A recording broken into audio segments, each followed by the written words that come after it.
that ship. How can I get off planet? It's a test.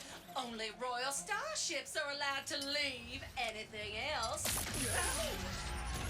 Hey everybody, welcome to Play, Rank, Share, the show where I play the marquee PlayStation 5 titles, create an ever-evolving ranking of the best PlayStation 5 games, and share my opinions with you. My name is Tyrus, and this episode is focused on Ratchet & Clank Rift Apart. Released in June 2021, Ratchet & Clank joins Returnal and Demon's Souls as the only AAA PS5 exclusive games released by PlayStation so far. For the uninitiated, Ratchet & Clank is a 3D platformer shooter that's been made by Insomniac Games since the PlayStation 2 generation, with over a dozen entries in the series. Ratchet is an ever-important franchise and icon for the PlayStation Studios brand, as the only active franchise with more longevity is the Gran Turismo games.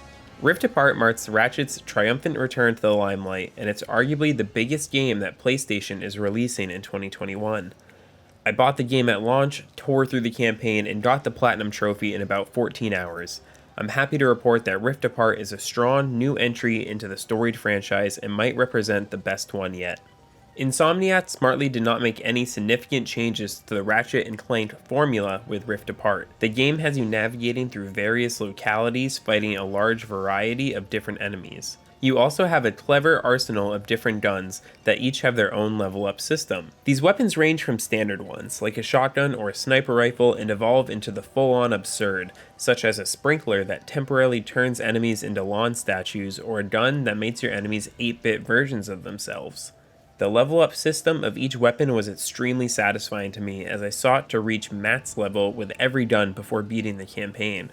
The weapon wheel allows the player to easily switch weapons while in the heat of battle. One new feature that the game utilizes is the adaptive triggers of the DualSense to give 2 different modes of firing for each weapon. In some cases, these alternative shooting mechanics have interesting applications, like the shotgun expelling 2 shots at once, but other times there's barely a difference in how you use the weapon, as some just include a more precise aiming mechanic.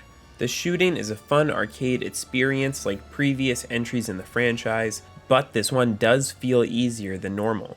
This didn't stop me from having immense amounts of fun exploring the different worlds and figuring out good scenarios to use each gun in my arsenal.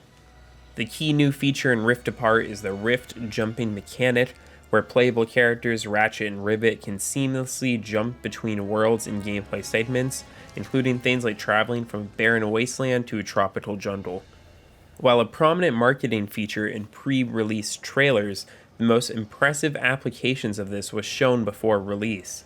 I do think it's a nifty mechanic that highlights how impressive loading can be thanks to the SSD on the PS5. Other than that, the rift jumping doesn't seem super revolutionary in its current state, but I do think we'll see better iterations of features similar to this further along in the PS5 generation. The story of Ratchet & Clank Rift Apart is straightforward. Clank creates a dimension hopper to help Ratchet reunite with other members of his species, the Lombats. However, plans quickly go awry, and the ever-present Dr. Nefarious steals this machine and uses it himself, sending our heroes on a cross-dimensional journey to restore order. Using the backdrop of altered dimensions, our heroes visit a variety of settings and learn a thing or two about the meaning of friendship and connections along the way. In addition to the story, the graphics of Ratchet & Clank Rift Apart are very bright and vibrant colors throughout all of the levels, and has a family-friendly nature to it. Rift Apart, in addition to Sackboy: A Big Adventure and Astro's Playroom, could be signaling a shift in PlayStation developing a wider set of family-friendly titles. The publisher has already amassed an impressive portfolio of franchises for more mature audiences, and they could be adding resources into these family-friendly games to help widen their market appeal.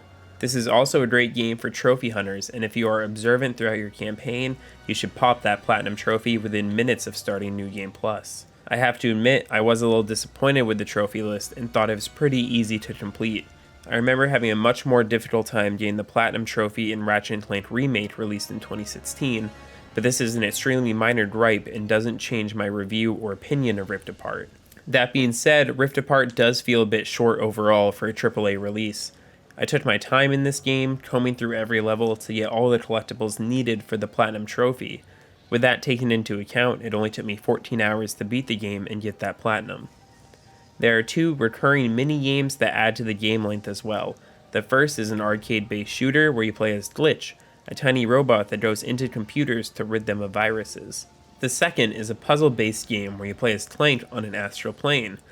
Having games like these are a staple of the Ratchet franchise, but they seem to be more prominent than in past experiences.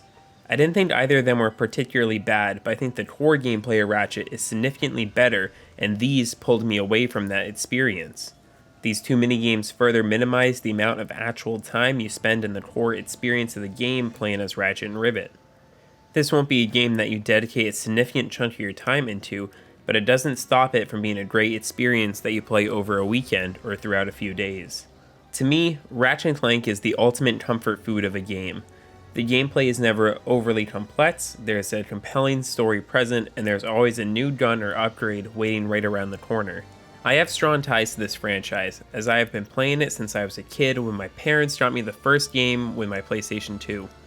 Ratchet & Clank represents such an important part of PlayStation Studios' history, and the franchise seems bigger than ever with this fully fledged AAA release. The game also showcases the impressive SSD packed in and has a creative but limited use of the adaptive triggers and haptic feedback. My biggest complaint about Rift Apart is that I feel like the game is a little on the short side and I wish there was more content to actually experience within the game. Overall, I think Ratchet & Clank Rift Apart is an amazing game and I give it a score of 9 out of 10. Rift Apart is yet another impressive release on the PS5 by Insomniac Studios. When it comes to ranking Ratchet & Clank, I do not think it deserves to be ranked above Spider-Man Miles Morales, because Morales had a higher level of production and a story that appealed to me a little bit more. But I think this game absolutely deserves a spot in the top 5 best PlayStation 5 games. The rewarding weapon progression system, in combination with just the right amount of collectibles, has me constantly engaged and feeling rewarded when I play this game. Overall, I decided to rank Ratchet & Clank Rift Apart at number 4 on my list of best PlayStation 5 games. I had a lot of back and forth on whether to rank Ratchet above or below Deathloop, but the gameplay loop in Rift Apart had me more hooked. Thank you for watching this episode of Play, Rank, Share. Make sure to subscribe and ring the bell to be notified when future episodes are released. Many future episodes of Play, Rank, Share are in the pipeline as I have a backlog of reviews to be written. This includes Resident Evil Village, Battlefield 2042, and the all-important Game of the Year episode. What are your thoughts on Ratchet & Clank Rift Apart? Let me know in the comments below, and until next time, don't stop sharing. Oh, and to keep you all busy while I'm gone, got this at Zerky's. Mort can finally fix that ship she's been working on. Zerkies? Oh, those pirates didn't give you any trouble, did they? Only a little. You can give this to Mort yourself once you get her from that purple mess over there.